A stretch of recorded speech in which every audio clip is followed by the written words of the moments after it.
Okay men, ito na yung continuation ng mga available units natin kahapon. Medyo na-outlaw tayo kahapon dahil lumakas yung ulan. So tuloy natin ngayon.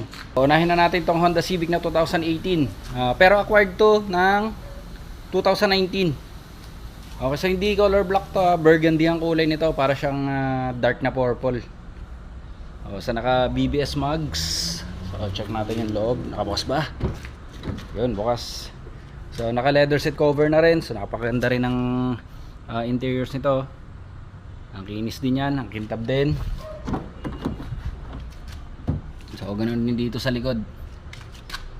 Okay, so goods na goods din ang kondisyon nitong isang to. 2018 naman, acquired ng 2019 Honda Civic Burgundy.